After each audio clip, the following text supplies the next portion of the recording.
अस्सलाम वालेकुम दोस्तों, वॉइस ऑफ जापान से मोहम्मद इदरीस आपकी खिदमत में हाजिर है जापान से। दोस्तों आज की वीडियो है जी कि अगर जापान में तलाक हो जाए गैर मुल्कियों की तो उसके लिए क्या कुछ करना पड़ेगा कि जिसके बाद अगर किसी का परमानेंट वीज़ा नहीं है फैमिली में से तो उनके लिए काफ़ी सारे मसाइल बन जाते हैं। मिसाल के तौर पे अगर दोनों गैर मुल्की हैं और तलाक हो जाती है तो बीवी का अगर बंदे का समझ लेकर हस्बैंड का अगर परमानेंट वीजा है और वाइफ का परमानेंट अभी नहीं है, 1 साल का है या 3 साल का है, तो भाई जब चाहे हस्बैंड का हो या बीवी का हो, किसी का भी हो, एक का परमानेंट है और एक का परमानेंट नहीं है, तो भाई इस केस में हालांकि अगर जापानी हो बीवी तो वो तो ऑटोमेटिकली सिस्टम में अपडेट हो जाता है, बताने की भी जरूरत नहीं होती इमिग्रेशन में।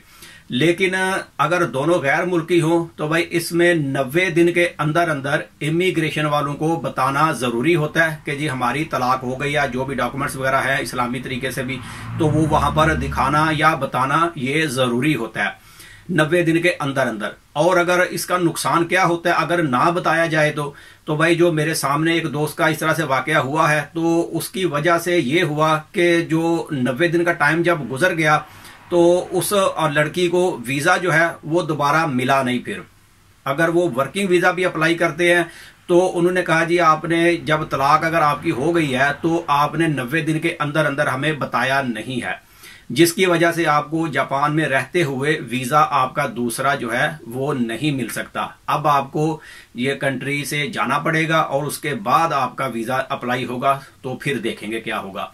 लेकिन यहां पर रहते हुए आपका वीजा जो है वो दोबारा नहीं मिल सकता। अब ये तो है वर्किंग वीजे के हिसाब से, लेकिन शादी वाले वीजे के बारे में उसका भाई अभी 1-2 बंदे का केस ऐसे अप्लाई हुआ है, उसका मुझे कंफर्म अभी तक नहीं हुआ कि जैसे ये तलाक हुई है तो अगर वो लड़की है या लड़का है किसी और से शादी कर ले तो फिर उसका वीजा कंटिन्यू हो जाता है या नहीं होता, इसका बहरहाल मुझे अभी कंफर्म नहीं पता। तो ये 2 लोगों का केस अभी चल रहा है इस तरह से। एक ने तो शादी की है और वीजा अप्लाई किया, अगर उसका हो गया तो फिर मैं उसके बारे में भी इंशाल्लाह बता दूंगा। लेकिन बहरहाल नॉर्मली जो केस है इसमें 90 दिन के अंदर अंदर इमिग्रेशन को बताना ये जरूरी है, क्योंकि वो फिर कहते हैं जी आपने रूल को फॉलो नहीं किया तो जापान में रहते हुए आपको दोबारा वीजा जो है वो इशू नहीं हो सकता। लेकिन शादी वाला शायद इसी कैटेगरी में आता है कि शादी वाला था तो तलाक हो गया तो दोबारा शादी कर ली, तो शायद ये चेंज हो जाए यहाँ पर रहते हुए। लेकिन वर्किंग वीजा जो है वो तो बहरहाल चेंज नहीं होता, ये कंफर्म है। ये 1-2 बंदे के साथ ऐसा हुआ है, तो ये तो बहरहाल जापान में रहते हुए फिर चेंज नहीं होता अगर 90 दिन गुजर जाए तो। हाँ, 90 दिन के अंदर अंदर आपने जापान इमिग्रेशन में बता दिया है कि तलाक हो गई है तो शायद उसके बाद तो ये फिर हो ही जाता है। लेकिन बहरहाल दूसरे केस में इस तरह से नहीं होता।